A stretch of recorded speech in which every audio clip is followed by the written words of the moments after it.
ప్రియమైన దేవుని పిల్లలారా, ప్రభువైన యేసుక్రీస్తు వారి పేరట మీ అందరికీ వందనాలు. ప్రభువు పేరట మీ అందరికీ శుభములు, దీవెనలు కలుగును గాక.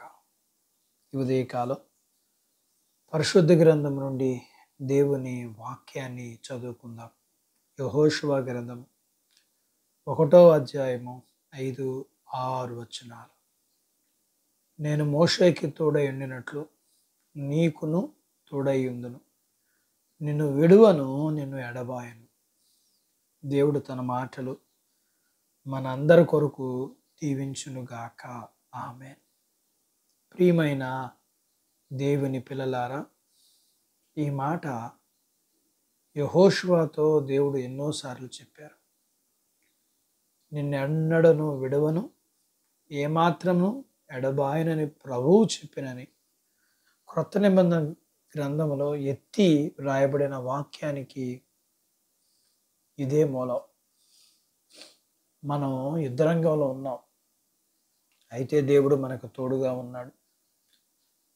చంచలత్వంతో ఉన్న వేలాది మంది ప్రజలను నడిపించే బాధ్యత మనకి అప్పగించబడింది. అయితే మనం కంగారు పడవలసిన అవసరం లేదు. మనకు కావలసిన జ్ఞానాన్ని దేవుడు, ముందు జాగ్రత్తని దేవుడే ఇస్తాడు. అయితే ఈ వాగ్దానం ద్వారా మనకు అర్థమవుతుంది, కుయుక్తి గల బలమైన శత్రువులతో మనం పోరాడవలసి వస్తే దేవుని వాగ్దానమును బట్టి మనకు కావాల్సిన శక్తి, వీరత్వం, నైపుణ్యం, విజయం దేవుడి ద్వారా మనకు లభిస్తాయి. ఒక గొప్ప సమస్యను మనం జయించవలసి వస్తే ఈ వాగ్దానం ద్వారా మనం జయించగలం. దేవుడు మనకు తోడుగా ఉన్నాడు. ఒకవేళ దేవుడు మనల్ని విడిచిపెడితే మనకి శ్రమ. ఎట్టి పరిస్థితుల్లోనూ ప్రభువు మనల్ని విడిచిపెట్టడు. అయితే అది ఎన్నటికీ జరగదు. ప్రియులారా, మనము ఏదైనా సరే, ఏది ఏమైనా సరే ఆయన మన పక్షంగా ఉంటాడు. స్నేహితులు మనకు దూరం కావచ్చు, అయితే వారి సహాయం చిన్న చిన్న చినుకులు వంటివి. అయితే దేవుడు నమ్మదగినవాడు, దేవుడు మారనివాడు.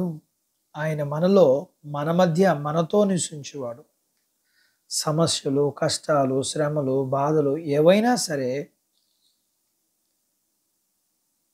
ఆకాశాన్ని మేఘములు చుట్టుముట్టినట్లుగా మనల్ని చుట్టుముట్టినప్పుడు దేవుడు వాటిని చెల్లాచెదరగా చేస్తాడు. మనం విశ్వాసాన్ని విడిచిపెట్టొద్దు. ఎందుకంటే దేవుడు మనల్ని విడువడు, ఎడబాయుడు, మనల్ని విడిచిపెట్టడు. అట్టి బాధ్యత జీవితకాలం అంతా దేవుడు మనకు దయచేయును గాక. ఆమేన్. దేవుడు తన మాటలు మన కొరకు దీవించును గాక. ఆమేన్. ప్రార్థించుకుందాం. మమ్మల్ని మిక్కిలిగా ప్రేమించిన మా ప్రియ పరలోకపు తండ్రి, మీ పరిశుద్ధ నామమును బట్టి మీ కొందనాలు. ఈ ఉదయకాలం మీ పాదాల దగ్గర మీ లేఖనాన్ని నేర్చుకోవడానికి సహాయం చేస్తున్నారు. అయ్యా, మీరు మాకు తోడై ఉండే దేవుడివి. మారని నీ ప్రేమ, మరువని నీ కృపను బట్టి మీరు మాకు తోడుగా ఉంటున్నారు. ఉండే దేవుడు కూడా. దేవా, మీ తోడు మమ్మల్ని ఎప్పుడూ కూడా మీరు మారని వారిగా, మరని వారిగా, విడిచిపెట్టని వారిగా, ఇంత మంచి దేవుడు అని మీ పిల్లలు తెలుసుకొని కొనసాగటకు సహాయం చేయండి. వీరు కలిగినంతటిని దీవించండి. చిన్న బిడ్డలను, యవనస్తులను, వృద్ధులను, స్త్రీ పురుషులను, చదువులు, ఆరోగ్యాలు, ఉద్యోగాలు, పొలాలు, పశువులను దీవించండి. వివాహాలు కావలసిన వారికి వివాహాలు, గర్భం లేని వారికి గర్భం, గర్భం కలిగిన వారికి సుఖ ప్రసూతి, ప్రసూతి అయిన వారికి ఆరోగ్యం. మీ పిల్లలకున్న ప్రతి అవసరత మీ కృపలో సహాయం చేసి మీరు మహిమ పొందమని యేసు ప్రభు వారి పేరట స్తుతించి ప్రార్థించి అడిగినవన్నీ పొందుకొని ఉన్నాము తండ్రి. ఆమెన్. దేవుడు మిమ్మల్ని దీవించునుగాక. ఆమెన్.